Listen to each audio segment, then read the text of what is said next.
할렐루야. 하나님을 분명하게 알면 삶의 놀라운 변화가 일어납니다. 하나님은 어떠한 분이신가? 5강, 하나님의 전능과 말씀입니다. 하나님은 모든 것이 가능한 분이라고 인지하면 말씀을 읽게 되고 사모하게 된다는 의미를 담은 제목입니다. 5강에 들어가기에 앞서서 1강, 2강, 3강을 잠시 언급하고 4강의 내용을 복습하겠습니다. 1강, 하나님을 바라보라는 하나님을 믿으면 놀라운 변화가 일어나니 하나님을 바라보라는 내용.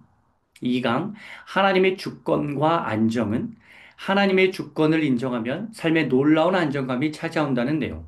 3강, 하나님의 사랑과 존귀는 하나님은 사랑이시니 우리와 이웃은 모두 존귀한 존재라는 내용이었습니다.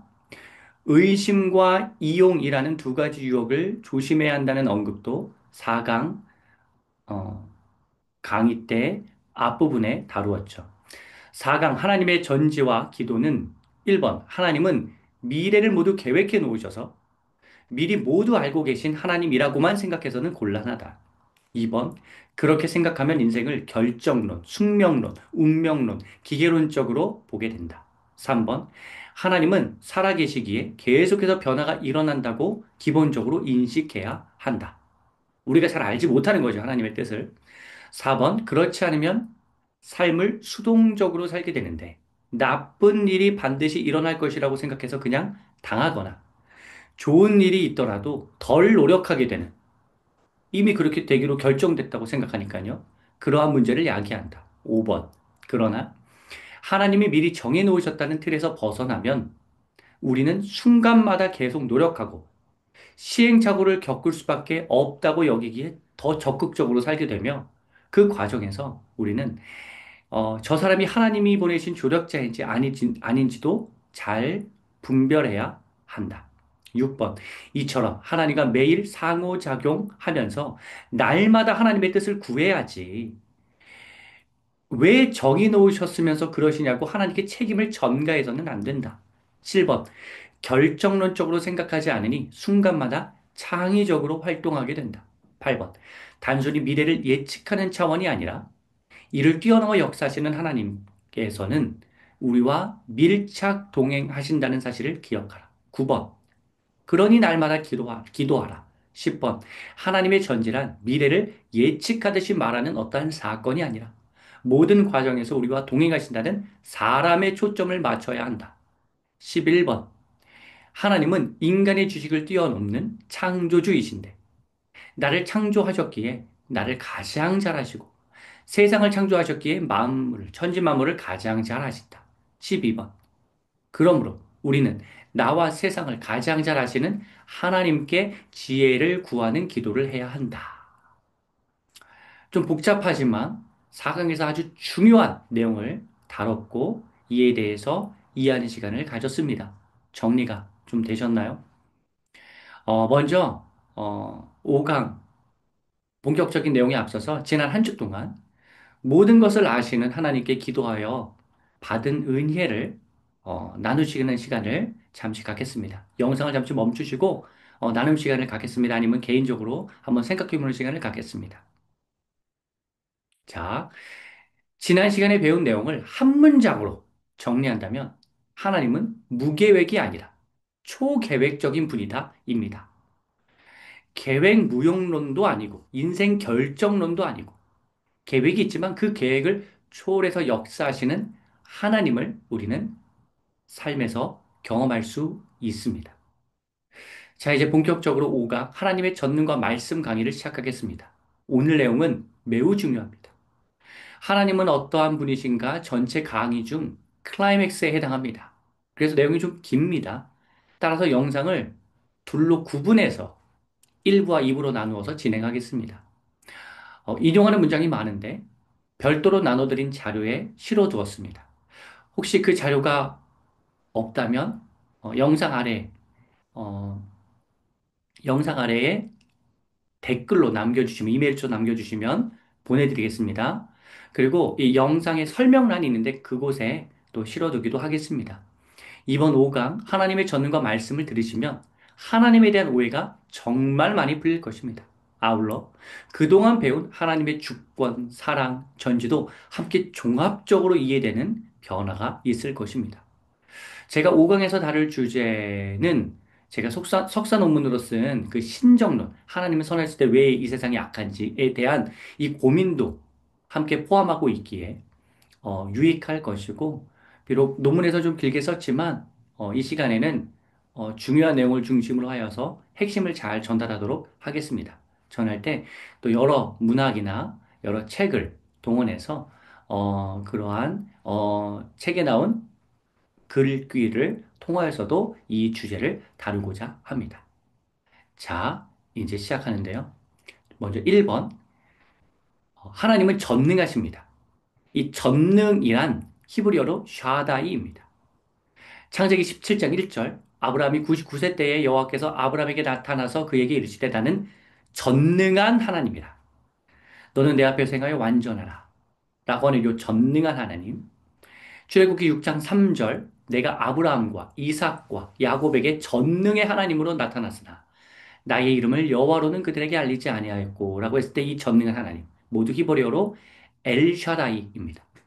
하나님은 창조의 능력이 있고 신성이 충만하시며 능력에 제한이 없고 막강한 영향력을 행사하시는 그러한 전능하신 분이죠. 실제로 이스라엘의 역사를 되돌아보면 하나님은 정말로 전능하신 분입니다. 홍해를 건너게 하시고 반석에서 물이 나오게 하시며 만나와 메추라기를 내려주시고 낮에는 구름 기둥으로 밤에는 불 기둥으로 인도하시는 그 전능하신 하나님을 이스라엘 백성들은 경험하였습니다. 여러분, 하지만 성경에 나타난 전능하신 하나님과 우리가 실제로 삶에서 느끼는 하나님 사이에는 괴리감이 생길 때가 많습니다. 그래서 이러한 질문을 하게 됩니다. 하나님이 전능하시다면 왜 이 세상은 악하고 나의 삶은 개선되지 않는가? 하나님의 전능성과는 상반되는 일들이 세상에 많이 일어나고 나의 삶에도 많이 일어나기 때문에 이러한 질문을 던지게 되죠. 그래서 2번, 우리는 엘샤다이의 하나님, 능력이 충만하신 하나님이 아니라 무능한 하나님으로 하나님을 인식하게 되는 경우가 참 많습니다. 하나님이 무능하시기 때문에 이 세상이 악하고 나의 기도 제목에 응답도 하지 않으신다고 생각하게 되는 것이죠. 자, 이러한 고민을 우리만 하고 있는 것이 아닙니다. 우리와 같은 고민을 하는 여러 사례를 소개해 드리겠습니다. 먼저 엘리 위젤의 나이트라는 소설을 소개하고 싶습니다. 2016년 7월에 타계한 유대계 미국 작가 엘리 위젤이 홀로코스트, 즉 유대인 대학살의 참상을 기록한 책이 바로 나이트라는 소설입니다. 위젤은 루마니아에서 태어나 15살 때 부모와 누나, 여동생들과 함께 아우슈비츠에 끌려왔습니다. 고통과 공포 앞에서 신앙도, 부모도, 가족도 다 잃고 분노도, 복수심도 모두 버리게 되고 결국 먹을 것에만 매달리는 인간의 밑바닥을 경험했습니다. 그는 수용소에 끌려간 첫날 밤 살고자 하는 마음을 영원히 앗아간 밤의 침묵에 압도당하고 절망했다고 책에서 기록하고 있습니다. 이 책의 한 대목을 소개합니다. 제가 읽어 드릴게요. 잘 들으시면 좋겠습니다. 이제야 쉴 수 있었다. 새하얀 눈으로 덮인 들판은 우리에게 따뜻한 카펫과 같았고 소중한 보금자리였다. 내 뒤에서 누가 묻는 소리가 들렸다. 하나님은 어디에 계신가? 그러자 내 안의 목소리가 대답하는 것을 들었다. 하나님이 어디에 있냐고? 여기 교수대에 매달려 있지. 허리가 굽은 노인이 항상 입술을 떨고 있었다. 그는 수용소 안에서 뜰에서 행렬 가운데서 항상 기도하곤 했다. 어느 날 그가 내게 말했다. 끝났다. 하나님은 더 이상 우리와 함께 계시지 않는다. 나는 내 눈으로 이들이 여기서 자행하는 짓들을 보고 있다. 도대체 자비하신 하나님은 어디 있는가? 하나님은 어디 있단 말인가? 내가, 아니, 어떤 사람이 자비의 하나님을 믿을 수 있겠나? 이 끔찍하고도 처참한 상황을 보면 당연히 우리에게 이러한 질문이 생겨납니다. 만일 하나님께서 정말로 전능하신 분이라면 어떻게 이 세상이 이와 같은 악으로 방치될 수 있겠는가? 이러한 악이 방치되는 세상은 선하신 하나님과는 멀어 보이기 때문에 이러한 질문을 던질 수 있는 것입니다. 하나님이 선하시다면 이 세상이 선하게 되도록 그 전능하신 힘으로 다스리셔야 하는 것 아닙니까? 어떻게 세상에 존재하는 악을 다스리지 않으시고 그냥 방치하실 수 있는 것입니까? 하나님께서 정말로 살아계시다면 유대인 대학살의 현장에서 어떻게 침묵하실 수 있습니까? 이러한 관점으로 생각한다면 하나님은 참으로 무능해 보입니다. 다음 작품은 엔토 슈샤쿠의 침묵이라는 책입니다. 영화 사이런스로도 만들어진 이 책은요, 음, 하나님의 무능에 관해서 다른 유명한 책입니다.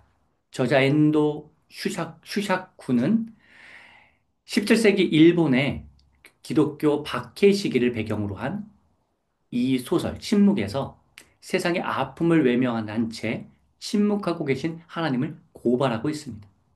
포르투갈 예수회 소속 신부의 배교 사실을 확인하기 위해 일본에 파송되어 잠복한 제자 신부인 로드리고가 겪는 고난과 갈등을 그리는 이 작품은 그리스도인이라는 이유만으로 무참히 죽어가는 사람들의 아픔을 허용하시는 하나님에 대해서 분개합니다. 영화를 보면 순교는 그 본래의 의미를 잃어버린 지 오래라고 하면서 인간이 고통받고 있을 때 하나님은 대체 어디에 계십니까? 라고 의문을 제기합니다. 이 책 내용의 일부를 소개하겠습니다. 읽어드리겠습니다.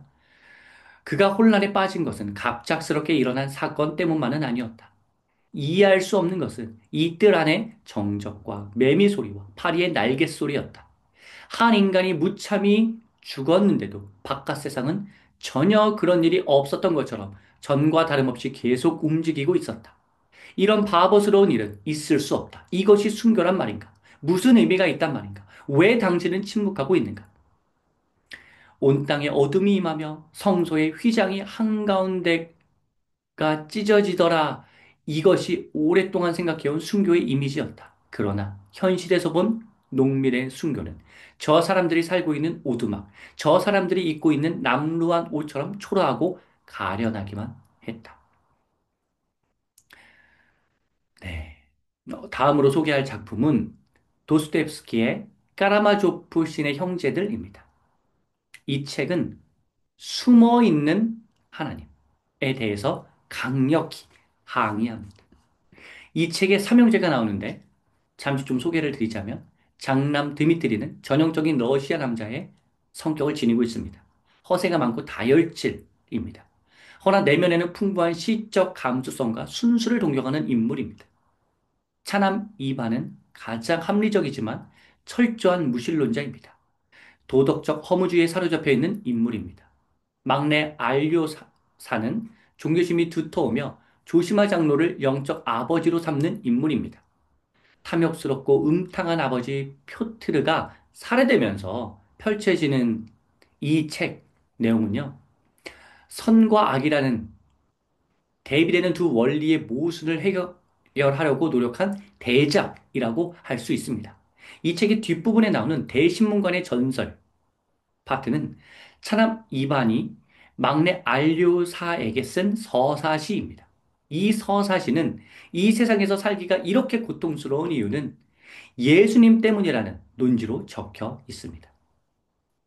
예수님이 광야에서 세 가지의 시험을 받으셨을 때 기적, 권위, 신비를 행했더라면 인류가 이렇게 힘들게 살지는 않을 텐데 왜 그러지 않으셨냐고 하면서 예수님에게 책임을 추구하고 있는 내용이 바로 이 대신문관의 전설입니다. 이 책 내용 일부분을 소개하겠습니다. 읽어드리겠습니다. 인간의 자유를 지배하기는커녕 당신은 인간에게 한층 더 많은 자유, 즉 고통을 주고 말았소. 선악을 분별할 때의 자유로운 선택보다는 평안, 그리고 심지어는 죽음이 인간에게 더 소중하다는 사실을 당신은 잊었단 말이오. 인간에게 양심의 자유보다 더 매혹적인 것은 아무것도 없지만 그보다 더 고통스러운 것도 없는 것이오. 그런데 당신은 인간의 양심을 영원히 평안하게 할 튼튼한 토대를 마련해 주지는 않고 특별하고 수수께끼 같고 불확정적인 것만을 가져왔고 인간에게 힘겨운 것만을 건네주었으니 결국 인간을 전혀 사랑하지 않는 것처럼 행동한 꼴이 되었소. 네, 굉장히 날카로운 예, 내용이죠. 다음 책은 알렉시에비치의 체르노빌의 목소리라는 작품입니다.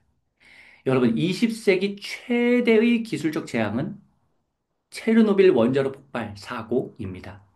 1986년 4월 26일 1시 23분 58초 현재 우크라이나와 벨라루스 국경 근처에 체르노빌에서 북서쪽으로 약 18km 떨어진 곳에 있던 체르노빌 원자력 발전소의 제4호 원자로가 몇 차례의 폭발 후 무너져서 방사능이 약 5.3 엑사베크렐 유출되었습니다.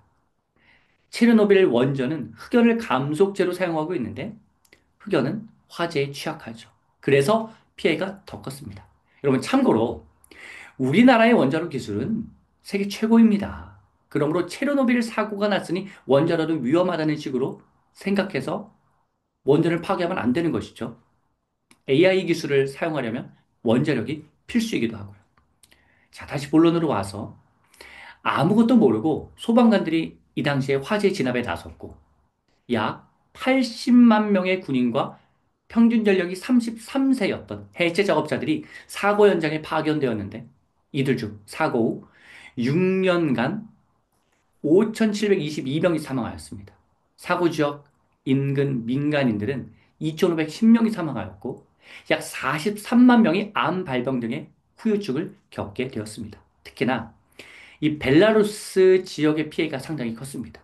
체르노빌은 우크라이나 지역에 속해 있지만 당시 비가 왔는데 대기 흐름을 따라 방사능 물질이 이동하여 대기 방사능 물질의 70% 이상이 비에 섞여 벨라루스로 떨어지면서 국토의 0.5%만 방사능에 오염된 러시아나 4.8%만 오염된 우크라이나와는 달리 벨라루스는 국토의 23%가 방사능 물질에 오염되었습니다.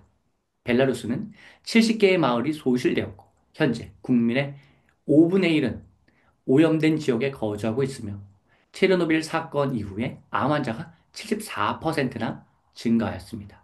이 사고는 국제원자력 사고 척도 INES에 의해 분류된 사고 등급 중 가장 심각한 7등급에 해당됩니다. 2015년 노벨 문학상을 수상한 알렉시에비치가 쓴 이 체르노빌의 목소리는 바로 이 체르노빌 사건 이후 고통과 두려움 속에 살고 있는 사람들의 이야기가 생생하게 담겨 있습니다. 이 책의 전체 내용 중 시골 교사 류드밀라 드미트리예브나 폴ян스카야가 쓴 글의 서두를 소개하겠습니다. 읽어드리겠습니다.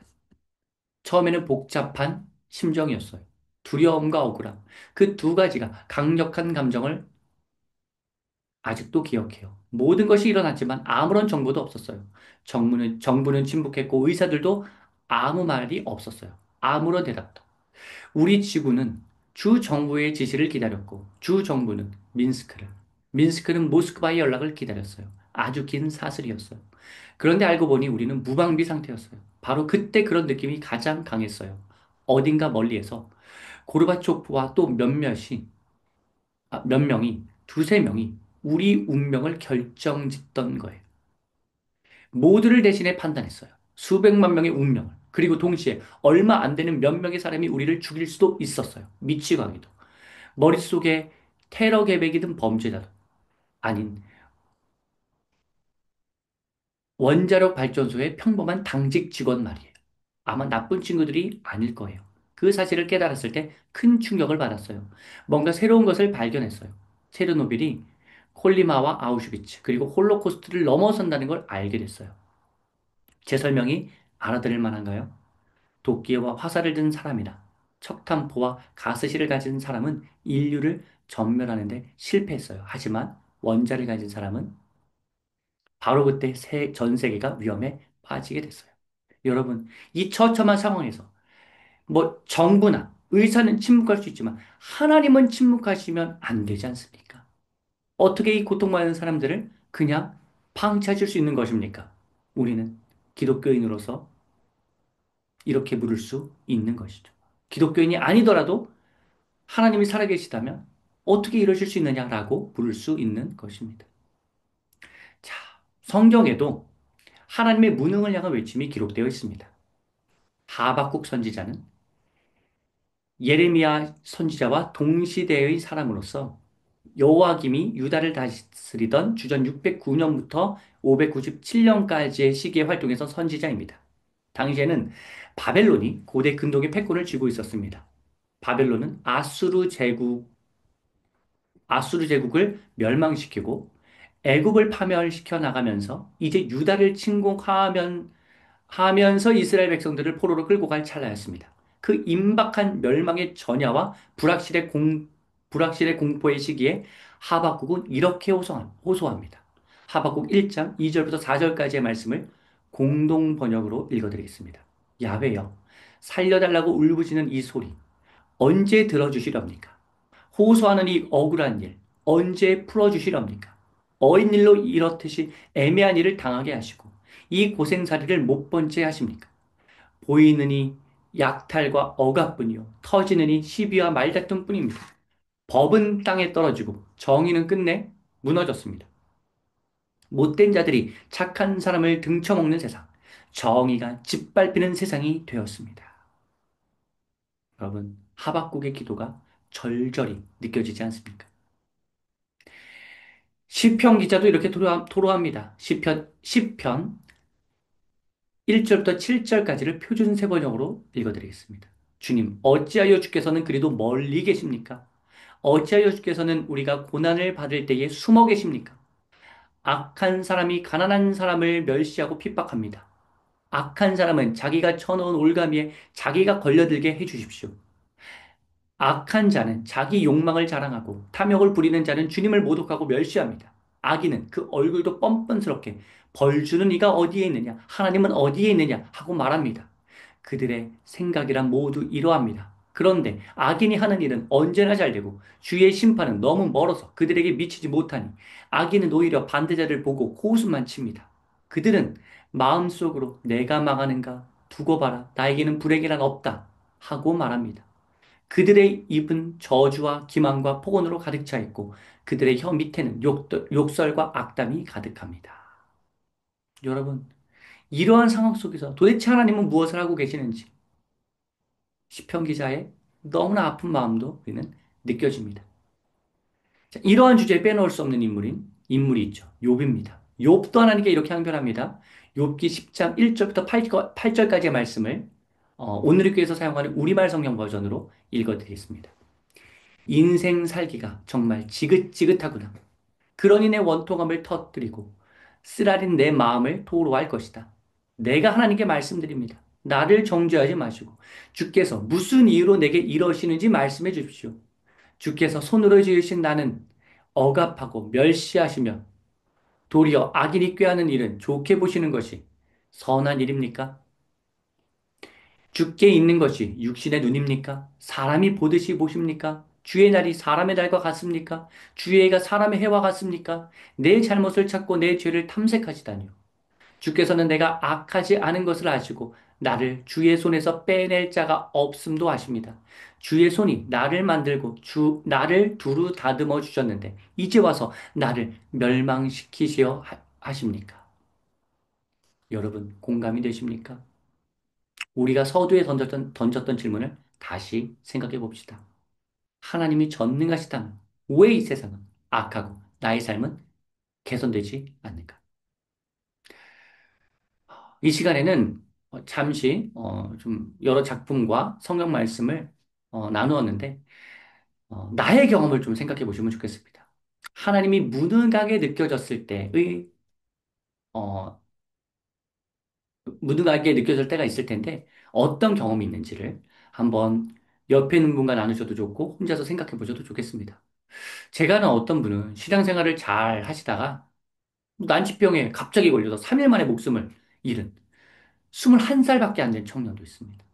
어떤 분은 건강하게 태어나지 못하고 장애를 가지고 태어나서 온갖 고통을 받으면서 살아왔기에 그 삶을 통하여 하나님의 무능을 느꼈다고 합니다.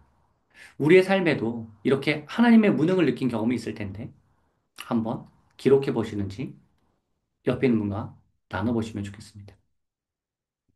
자, 나누시거나 기록해 보셨나요? 이제부터 전능하신 하나님의 무능에 관해서 제가 답변을 드려야 할 차례가 왔습니다. 근데 그 답변을 드리기 전에 일단 저는 하나님의 무능을 느끼시면서 괴로워하시는 분들에게 위로의 말씀을 먼저 드립니다.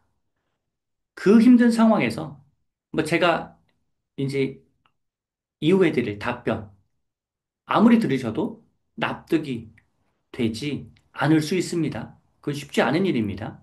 그래서 저도 제가 올린 영상 중에 그 주님이 내 곁에서 함께 우시기만 할 것이 아니라 실제로 나를 도와주셔야 하지 않나? 이 신정론적인 질문이죠. 왜 하나님은 나를 도와주지 않지? 라고 하는 이 주제에 대해서 영상을 올렸는데 제가 둘로 나눠서 올렸습니다. 하나는 일반적인 상황이고 또 다른 하나는 심각한 상황입니다. 제가 이 두 영상 링크를 올려드릴 테니 보시면 도움이 되실 것입니다. 근데 특별히 이 심각한 상황에 있는 분들에게 제가 기본적으로 어떠한 마음을 지니고 있는지, 어떠한 자세를 취하고 있는지, 이거 확인할 수가 있는데 이 영상을 통하여서요. 지금은 신학적으로 답변을 드리는 순서라서, 차례라서 답변을 드리지만 꼭 제가 올려드린 링크를 먼저 보시고, 특별히 심각한 상황에 대한 영상을 먼저 보시고 나서 이 강의를 계속 들으시면 좋겠습니다. 그래야지만 저를 오해하시지 않기 때문입니다. 자, 들으셨다고 생각하고 이제 신학적으로 답변해 드리겠습니다. 하나님의 전능성의 의문을 제기하는 질문은 신학 영역에서 특별히 신정론으로 분류합니다. 앞에서도 제가 잠깐 언급하였듯이 하나님은 선하신데 왜 이 세상이 악한가? 이 질문을 다루는 세부 분야이죠. 어, 이르시- 이렇게 그 하나님이 전능하신 분이 아니라고 결론을 줄 수밖에 없는 이 상황에서 우리가 이러한 현상을 어떻게 이해해야 좋을지 이제부터 차근차근 설명드리겠습니다. 자, 3번. 우리는 하나님의 책임을 무작정 돌릴 것이 아니라 인간의 책임을 생각해 봐야 합니다. 하나님이 악하게 만드신 것이 아니라 사랑의 하나님이 주신 자유를 인간이 오남용하여서 이 세상이 죄로 가득 차게 되었고 그 결과, 그 피해를, 그 죄로 인한 결과인 피해를, 큰 피해를 우리가 보고 있는 것이라고 이해해야 합니다. 우리가 만일 자유를 선용하여서 하나님의 뜻대로 행동한다면 이 세상은 전능하신 하나님의 능력으로 가득할 텐데 죄로 인하여서 인간이 이 세상을 망치고 있는 것이고 내가 잘못해서 어려움을 당하기도 하며 또 나는 잘하지만 다른 사람의 잘못으로 인해서 내가 큰 병변을 당하기도 하는 즉 다른 사람의 잘못으로 인하여서 전혀 잘못이 없는 무고한 애꿎은 사람만 큰 봉변을 당하는 일도 있을 수 있는 것입니다. 그렇죠? 하나님이 우리를 창조하실 때 사랑하시기 때문에 자유를 주셨다라고 하는 이 부분에 대해서는 제가 앞에서 이미 설명하였기 때문에 그 부분을 좀 이 기억이 잘 안 되시는 분은 그 영상을 다시 좀 보시면 좋겠습니다. 자, 이에 대해서 좀 더 선명하게 이해하려면 신학적으로 악이 두 종류가 있다는 사실을 알아야 합니다. 악에는 자연적 악과 도덕적 악이 있습니다. 자, 자연적 악은 뭐 질병, 사고, 지진, 화재, 홍수 등으로 인하여 생겨나는 고난, 즉 자연의 손에 의해 경험되는 고난입니다. 뭐 지진이 발생하고 화산의 분출로 인하여 수천 명의 사람이 죽음에 이르는 사건이라든지 짙은 안개로 인해 비행기 사고가 발생하여 수백 명이 사망한 사건 등 우리가 잘못한 행동이 없는 것 같은데 받게 되는 고난을 칭합니다. 도덕적 악은 인간의 죄나 잘못으로 인해 경험하게 되는 고난입니다. 예를 들어 시험 공부를 하지 않았으면 당연히 시험 점수가 낮게 나옵니다. 뭐 잘 찍어서 잘 붙어도 있겠지만 일반적으로 그렇죠. 그런데 내가 시험 공부를 제대로 하지 않아서 시험 점수가 낮게 나왔는데 이렇게 기도하는 겁니다. 하나님, 왜 제게 이러한 고난을 주십니까? 여러분, 만약 우리가 이렇게 기도한다면 하나님은 참 당황스러우실 겁니다. 자기가 공부를 안 했으니까 성적이 안 나온 거죠. 다른 예를 든다면 자기가 건강 관리를 잘하지 못해서 아프고 병들었으면서 하나님, 왜 제게 이런 고난을 주십니까? 라고 말하기도 하나님께 죄송하지 않습니까? 물론 하나님은 내가 좀 잘못해서 건강 관리 못했어도 하나님께 치유의 기도를 치유해달라는 기도를 하면 하나님께서 고쳐주시기도 하시죠. 그런데 이, 이 질병은 하나님이 주신 고난이라기보다는 내가 잘못해서 얻게 된 질병인 거 아닙니까? 그렇다면 그것은 자연적 악이 아니라 도덕적 악으로 분류되어야 합니다. 여러분, 우리가 만약에 모든 것을 다 하나님 왜 제게 이런 고난을 주십니까? 이런 식으로 하나님께 기도를 한다면 그거는 인간의 책임 의식을 전혀 느끼지 못하는 잘못된 신앙관에 기인한 것입니다. 본성이 악한 우리는 우리의 잘못된 행동으로 인해 책임져야 하는 부분이 있는데도 그 책임을 하나님께 전가하는 못된 습성을 가지고 있다는 사실을 우리는 깨달아야 합니다. 한 단계 더 나아가서요. 자연적 악으로 보이는 것도 도덕적 악인 경우가 훨씬 더 많습니다. 훨씬 더 많습니다. 여러분, 이상기후 현상, 오존 파괴로 인한 질병들이 왜 일어납니까? 황사로 인한 호흡기 질환 등으로 우리가 왜 고통받고 있습니까? 그건 창세기 1장 28절에서 하나님께서 인간에게 명하신 그 명령, 하나님이 그들에게 복을 주시며 하나님이 그들에게 이르시되 생육하고 번성하여 땅에 충만하라. 땅을 정복하라. 바다의 물고기와 하늘의 새와 땅에 움직이는 모든 생물을 다스리라 하시니라는 말씀대로 이 세상을 잘 다스리지 못하고 자연 환경을 파괴하였기 때문에 인간이 파괴하였기 때문에 생겨난 비극 아닙니까? 그러므로 자연재해로 인해 발생한 피해가 정말 하나님께서 내리신 것인지 아니면 인간의 잘못으로 인해 파괴된 자연으로 인해 생겨난 인간의 책임인지를 구분해야 합니다. 그러니까 도덕적 악인지 자연적 악인지를 잘 구분해야 하는 것이죠. 모든 잘못을 하나님의 무능 탓으로만 돌릴 수 없는 노릇입니다. 제가 앞에서 자연적 악의 예로 뭐 지진, 화산, 뭐 안개에 관련돼서 언급을 했습니다. 근데 이 피도 잘 생각해 보면 도덕적 악일 수도 있는 것입니다. 도덕적 악일 수 있는 것입니다. 자, 인간이 지하 자원을 채굴하고 댐을 건설하는 등의 활동이 지진을 유발할 수 있는 것이죠.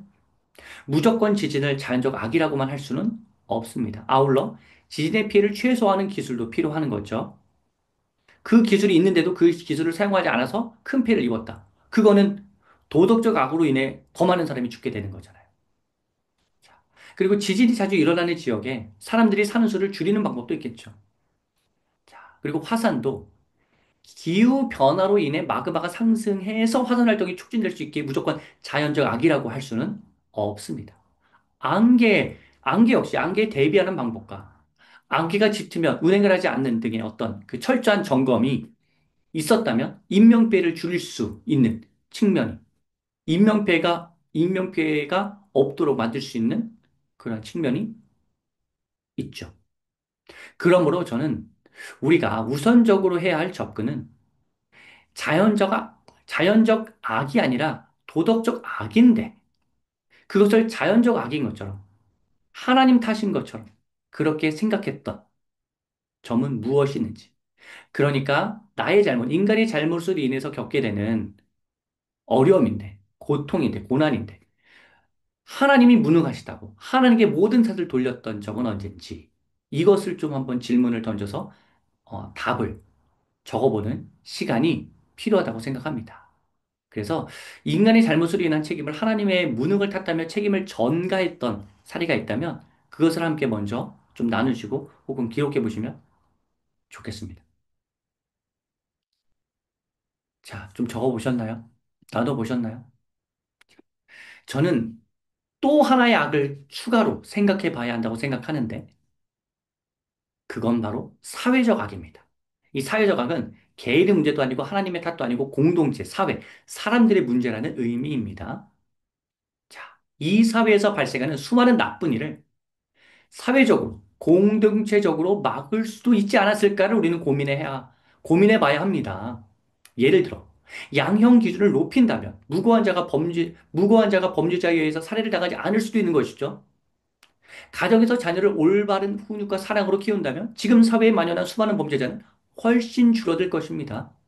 불우한 가정에서 태어났더라도 좋은 선생님을 만나면 변화될 수 있는데, 선생님까지 그 학생을 무시하며 악한 사람이 만들어지는 것입니다. 제도적으로 방비를 제대로 한다면 이 사회가 덜 나빠질 텐데 제도의 미비가 문제이기도 하죠. 그렇다면 어떤 문제가 발생했을 때, 어떤 범죄가 발생했을 때 그것은 개인의 문제가 아니라 공동체, 그 사회, 사람들의 문제인 것입니다.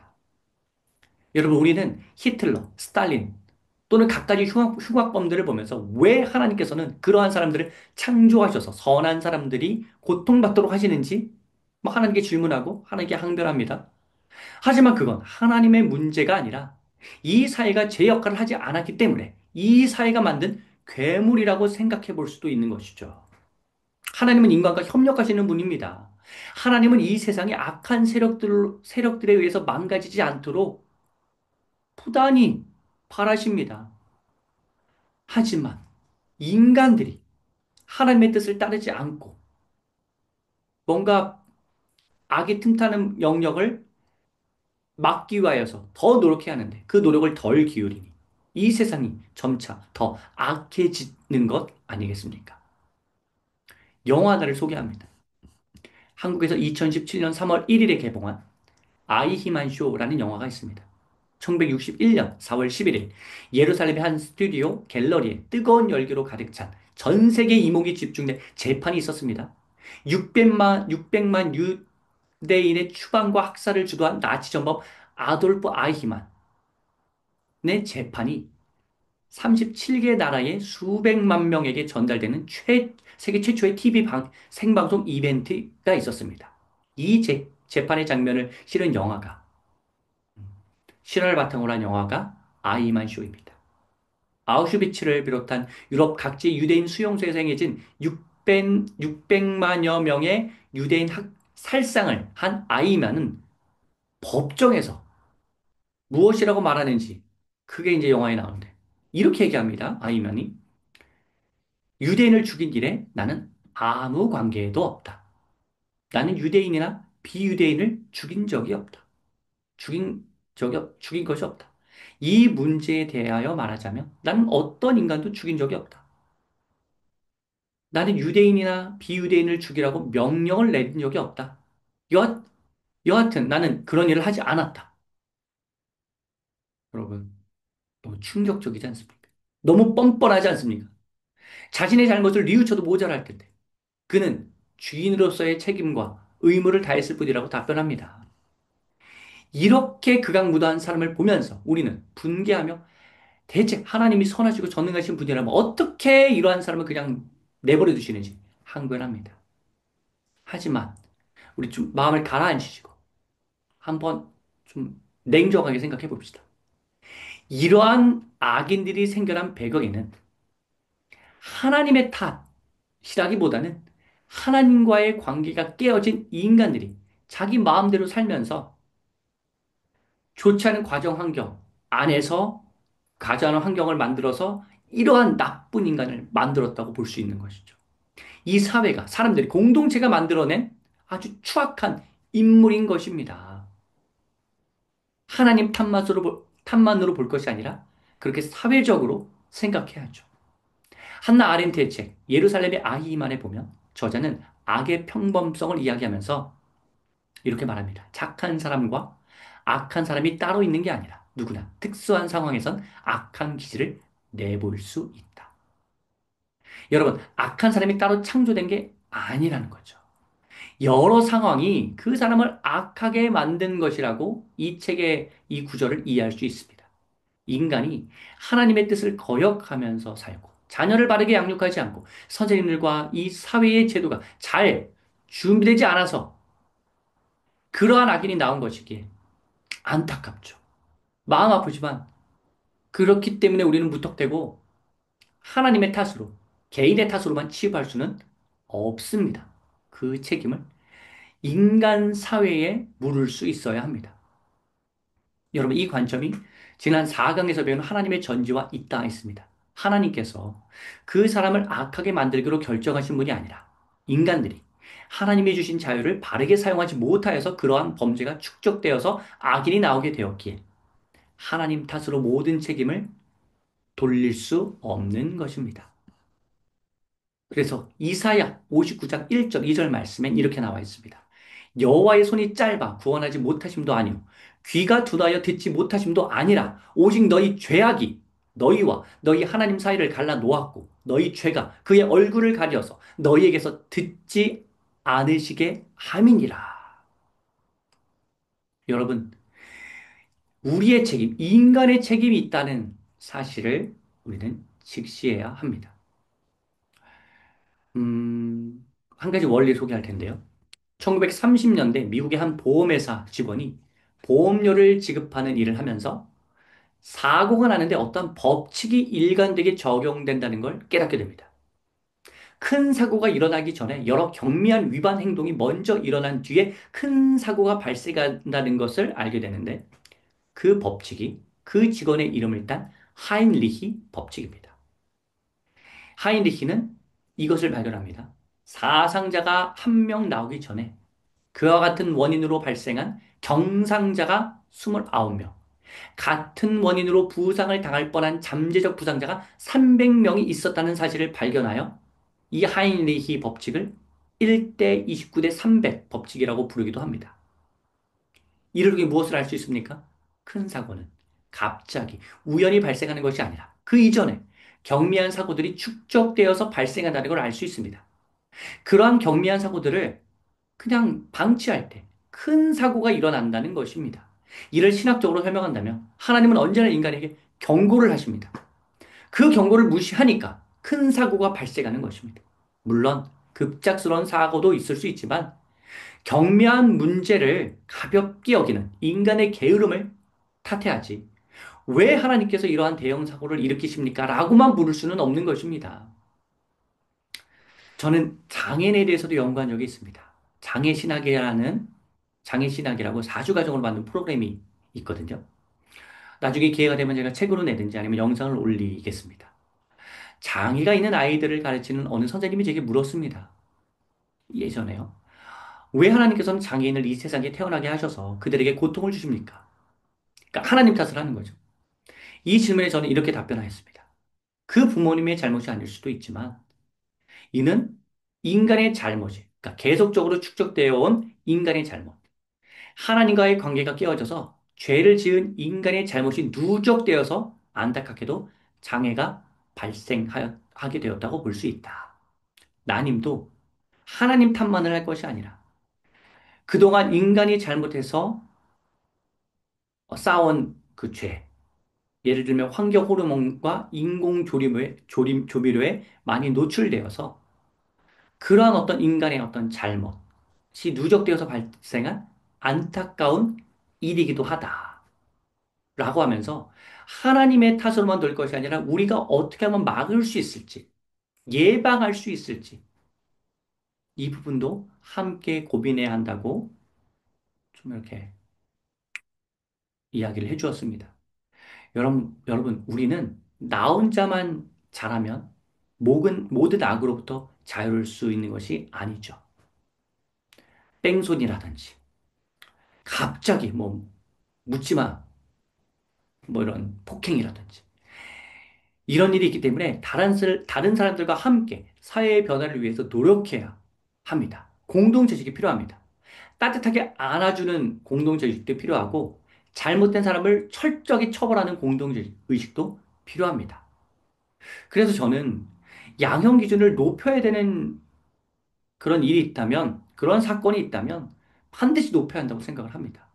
그리고 저는 또 의도적으로 이렇게 지나가는 아이들에게 반갑게 인사를 합니다. 제가 아이들을 개인적으로 좋아하는 것도 있지만 그 아이들에게 이 세상에 정말로 착하고 따뜻한 어른도 있다. 이 세상에 밝은 측면이 있다는 사실을 아주 어릴 때부터 이렇게 보여주고 싶어 하는 마음이 크기 때문에. 그러면 이 세상은 좀 더 따뜻해질 거라 생각하기 때문에 제가 그렇게 반갑게 인사를 해줍니다. 여러분, 우리가 동물에게 지혜를 얻을 수 있습니다. 허들링이라는 용어가 있는데, 이는 펭귄들이 남극의 추위를 견디기 위해 서로 밀착하는 방식입니다. 남극의 한겨울 기온은 평균 영하 60에서 70도이고 최대 영하 88도까지 내려갑니다. 겨울에 해가 뜨지 않고 강풍까지 몰아칩니다. 그럼 더 추워지겠죠? 날씨가 추워질수록 따뜻한 곳을 찾는 생태계의 당연한 이치를 거슬러서 펭귄은 천적을 위해 가장 추운 극점을 찾는 특성이 있습니다. 그럼 어떻게 견디느냐? 서로를 품으며 체온을 유지합니다. 허들링이라고 한번 검색해 보시면 그 그림이 나올 거예요. 네. 바깥쪽 펭귄이 안쪽 펭귄을 보호하고 얼마 후 바깥쪽 펭귄들의 체온이 떨어지면 위치를 바꾸고 그런 식으로 해서 춥고 캄캄한 긴 겨울의 시기를 4개월이나 무려 4개월 동안이나 이겨냅니다. 이러한 펭귄의 허들링이라는 이러한 모습이 우리에게 필요한 공동체 의식 아니겠습니까?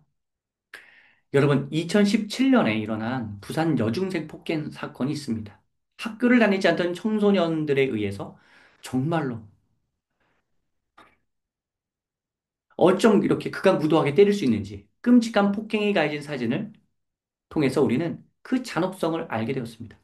또 요즘에도 계속 이런 일들이 일어나고 있죠. 자, 모두가 다 소년법을 폐지하든지 피해자를 위해 형량을 늘려야 한다고 주장하며 국민들이 공분하였습니다. 이때 천종업 판사가 그래서 이렇게 말했습니다. 제 읽어드리겠습니다. 학교 폭력에 대해 엄벌주의를 취해 학교 밖으로 내몰려진 아이들이 모여 고위험군의 집단이 형성되었다. 법의 사각지대인 현대판 개토가 만들어졌다. 사회공동체가 이러한 아이들을 위해 울타리가 되어 주어야 한다.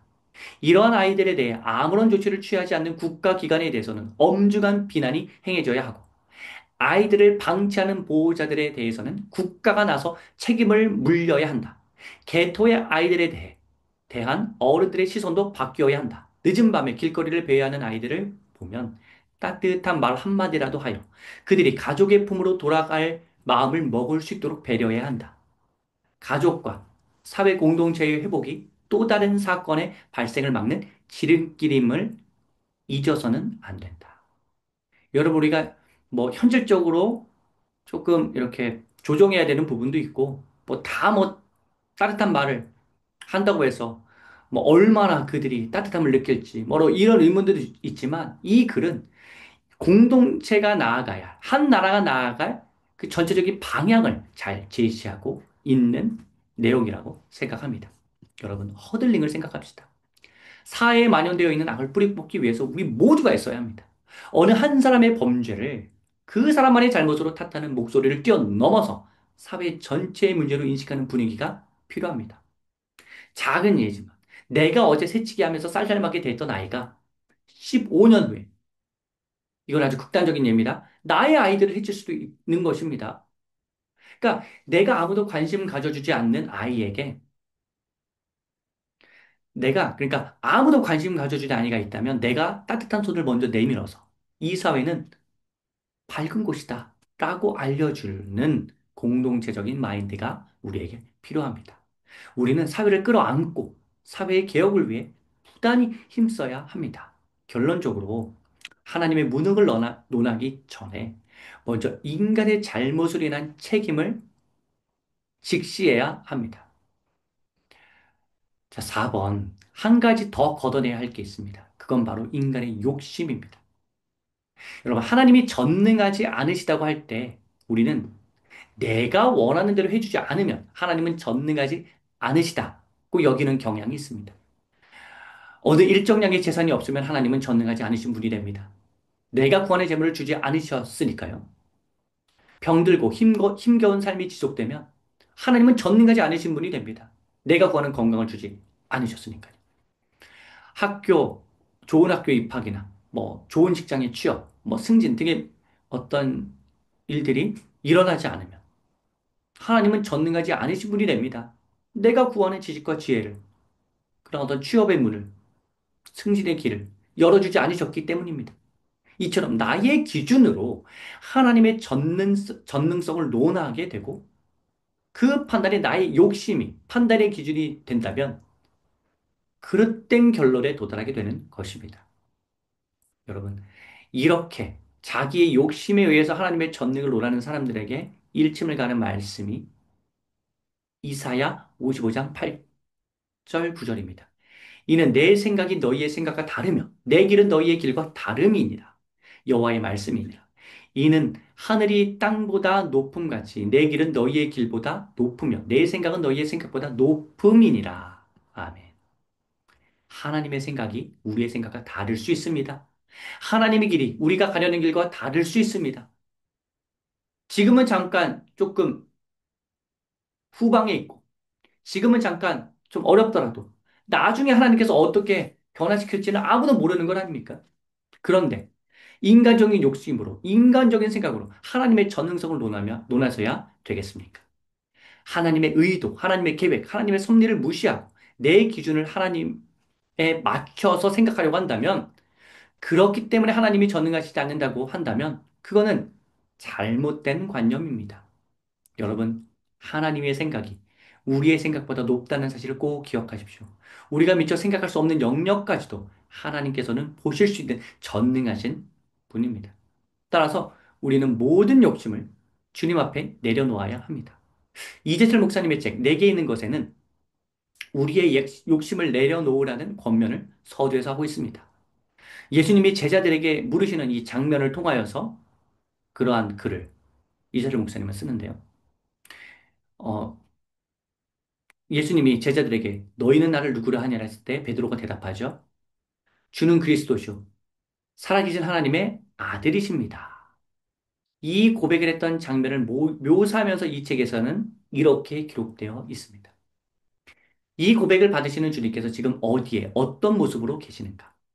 황제의 신전이 장엄하게 버티고 있는 웅장하고 화려한 황제의 도시 앞에서 갈릴리 빈민의 모습으로 서 계신다. 그 황제의 도시와 주님의 모습을 비교해 그려볼수록 베드로의 이 고백이 얼마나 심오한 고백인지 알게 된다. 한마디로 이 세상을 압도하고 있는 황제의 논리를 따르지 않고 주님의 논리를 따르겠다는 고백이다. 경쟁자를 가차없이 짓밟고 최대가 되어야 한다는 거대주의, 수단과 방법을 가리지 않고 무조건 목표를 달성해야 한다는 성공제일주의, 인간의 인격마저 물질로 가늠하는 황금 만능주의로 대변되는 황제 논리, 즉 매머니즘, 만모니즘의 경제 논리를 배격하고 오직 길이요 진리요 생명이신 주님의 논리, 그 영원한 논리를 따르겠다는 결단이었다. 다시 말해 로마 제국이 추구하고 자랑하는 세상의 힘, 인간의 지식, 육체의 아름다움을 삶의 목적으로 삼는 것이 아니라 주님께서 이 땅에서 친히 보여주신 진리의 말씀을 좇아 살겠다는 다짐이었다. 이것이 황제의 도시에서 있었던 일임을 상기한다면 베드로의 고백이야말로 인간이 주님을 향해 드릴 수 있는 고백 중에 가장 위대한 고백임이 분명하다.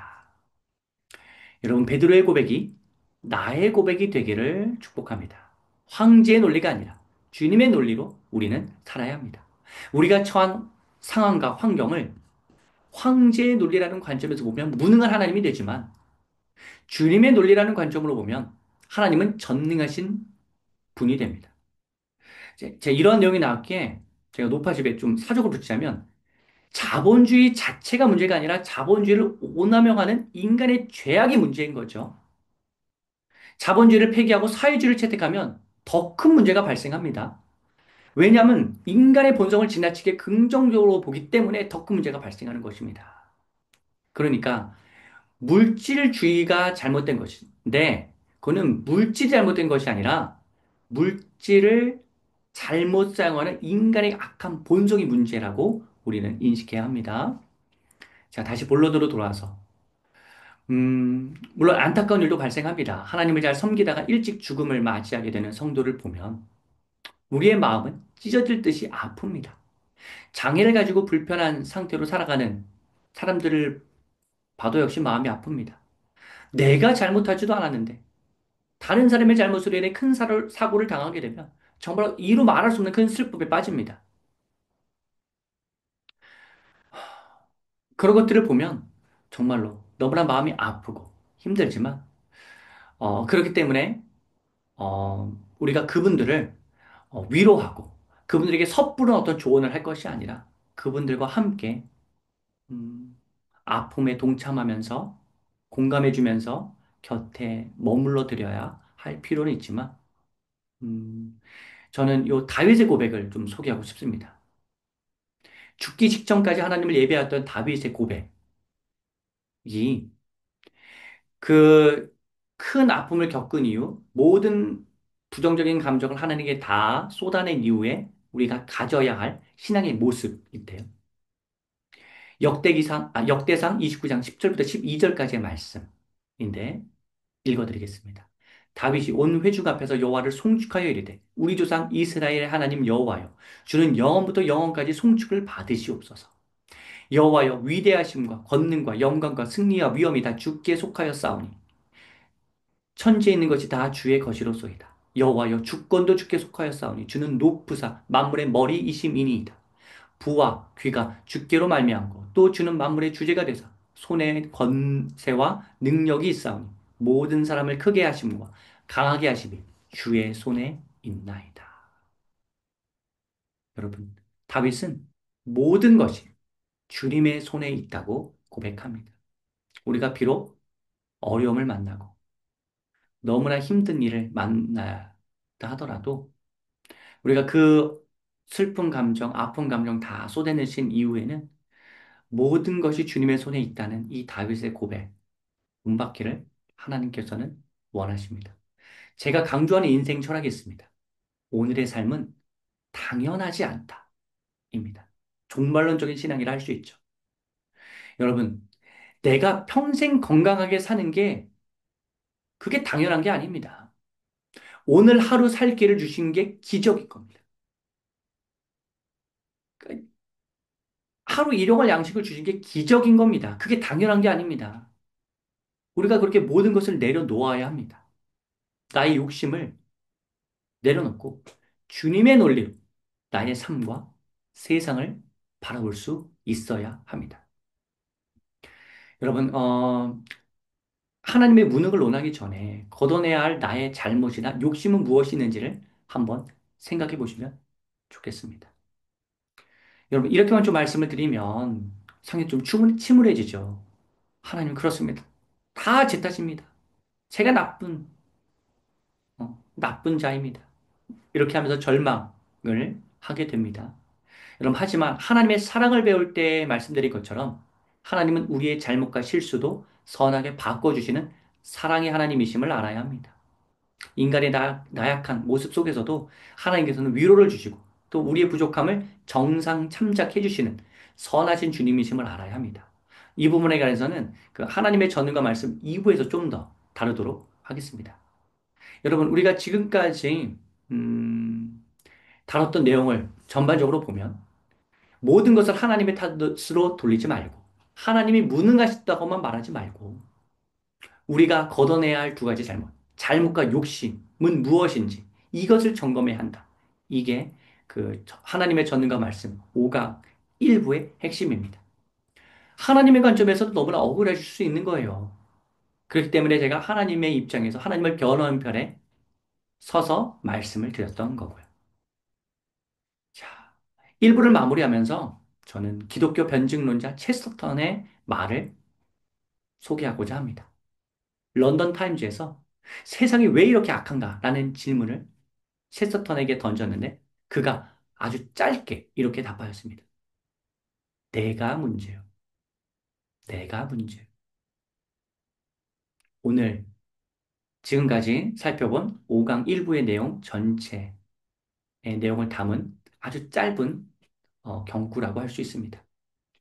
자, 5강 1부를 한번 정리해 봅시다. 1번, 하나님은 전능하십니다. 2번, 하지만 하나님이 무능해 보이기도 합니다. 3번, 하지만 우리는 인간의 책임을 생각해야 합니다. 자연적 악이 아니라 도덕적 악이 많다는 사실, 개인의 문제가 아니라 사회적 문제가 많다는 사실을 알면 하나님 탓만을 할 수는 없다고 깨닫게 됩니다. 4번, 인간이 지나친 욕심을 부려서 하나님이 전능하지 않다고 평가하기도 합니다. 나의 문제, 인간의 문제를 우리는 직시해야 합니다. 자, 긴 내용 잘 들어주셔서 감사합니다. 혹시나 질문이 있다면 어, 2부의 내용이 좀 이어지는데 2부의 내용을 함께 들으시고 나서 질문을 던져주시면 감사하겠고 뭐 그래도 안 들으셨더라도 뭐 편하게 이렇게 질문해 주시면 제가 성심성의껏 답변해 드리도록 하겠습니다. 자, 이상으로 5강 하나님의 전능과 말씀 1부 강의를 마치겠습니다. 여러분 축복합니다.